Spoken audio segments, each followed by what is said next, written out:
Good morning. It's Ashley Kirkwood with the Currency of Confidence podcast, the podcast that teaches you how to level up your confidence and use it in your life and business. Today, I'm really excited because I'll be talking to you guys about embracing the power of yet. At the time you're listening to this episode, I would have done my first TEDx talk in McHenry County, and it was on the currency of confidence. No surprise there. But one of the points that I spoke about in my TEDx talk that I think would be relevant to this podcast is the power of yet. There's actually a study out there that shows when you are teaching students in class and they're failing class, they're not doing well, instead of giving them a failing grade, you can give them the grade not yet. And it allows them not only to see themselves not see themselves as failures, but to continuously get up.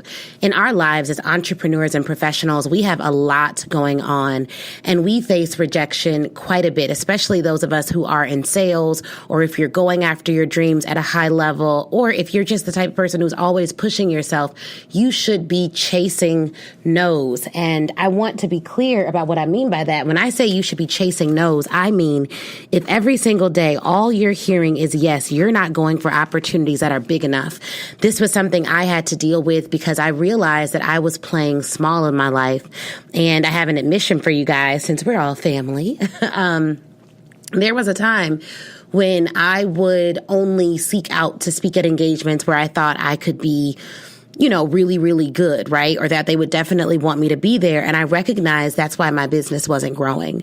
I recognized my business wasn't growing because I was chasing yeses instead of chasing no's.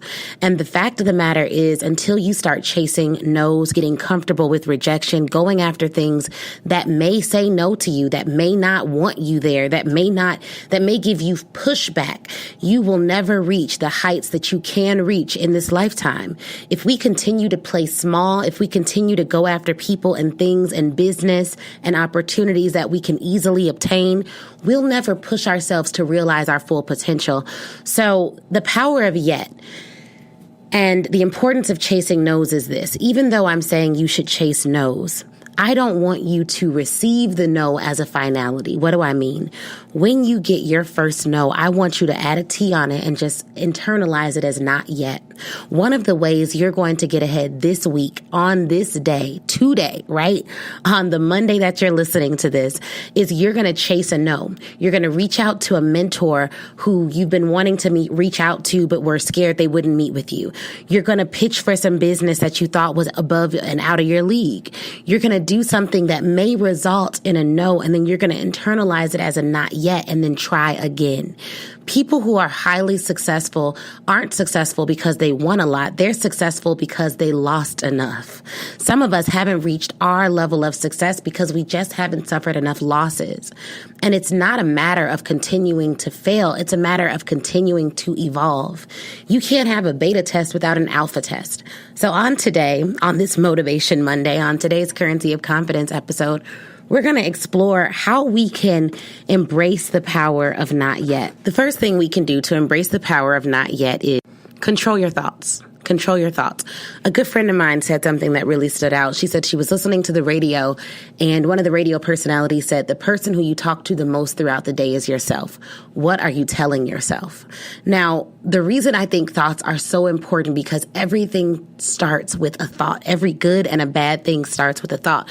So if you can't control your thoughts throughout the day, you can end up having a catastrophic day when you could have had a phenomenal day, right? So we want to start with controlling our thoughts, looking at our rejections in such a way that allows us to come back from the rejection.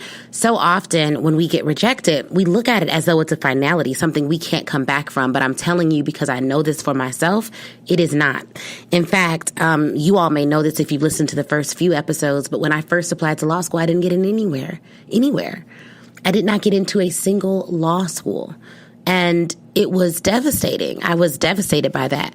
But it also gave me with an opportunity to get tougher skin and to recognize why it's so important that I don't give up on myself and why I had to internalize that no as a not yet. Because if I would have internalized it as a final no, I wouldn't be a lawyer today. I'll tell you another story. I have a mentee who came to me and said it was very difficult for her. She didn't get any jobs on the market, and she had done all this great work. She had a phenomenal grade. She's a phenomenal person. She transferred law schools, and she'd interviewed probably probably at over 20 companies and not a single one made her an offer. And she called and said she just feels like giving up. And what I told her was this: if rejection and humiliation makes you give up, it's going to be very difficult for you to be a minority woman in this profession. As a Black woman, I have felt isolated, lonely, defeated, even to the point of depression, right? And sometimes the reason why that has happened to me is because I've put more weight on other people's opinions of me than I did on the opinions that I have of myself. And the reality is, when you are clear about who you are in this world, and when you're clear about what you are to do for this world, you won't even allow multiple no's from people that you respect and admire to bring you down. But that resilience, you don't know why it is that you're going through the things that you're going through. There are some of you listening to this who have gone through some pretty traumatic things. And we don't know why certain people go through trauma and other people don't. Everyone has their own trauma in their different ways. But I say all that to say there may be a very specific reason why you have gone through what you've gone through in your life to build a level of resilience that you need to change the world that maybe I don't need in the same way. And so we have to look at our stories as blessings. We have to look at the things that we've been through as blessings, and we have to develop a resilience that no one can take from you. There's so much in this world that you cannot control. The things that I have control over and that all of you have control over, all of my friends out there have control over, is your mind, your beliefs, and your actions. I call it your MBA. A degree nobody can take from you is your mind, your beliefs, and your actions. If you get control over your MBA, no one can tell you who you are, who you aren't, what you can and cannot do. And I'll tell you guys this story too. Edison, who invented the light bulb, it's reported that he failed more than 3,000 times before successfully inventing the light bulb. Some historians report that he failed more than 10,000 times. What if we failed at 1 time, 2 times, 3 times, 4 times, 5 times, 10 times, and we've given up at it and just assumed that it meant that we weren't good enough, when in fact we could have been on the brink of creating something that no one could have even imagined or fathomed, because our mind, the things that we think about are so unique to who we are as people that it cannot be duplicated by any other human being. Think about that. You can duplicate how someone dresses. You can duplicate their Instagram feed. You can duplicate even their work product, but you could never duplicate my thoughts, which means that my genius, what makes me unique, special to the world, my superpower lies in my thoughts. So no matter what you face today, you cannot allow anyone to take your thoughts to a place where they are negative and defeatist, because all that will do is harm you from getting to where you need to be. So your mind, your thoughts, that's the first thing we need to control. Then our beliefs. After having repeated thoughts over time, they become cemented beliefs.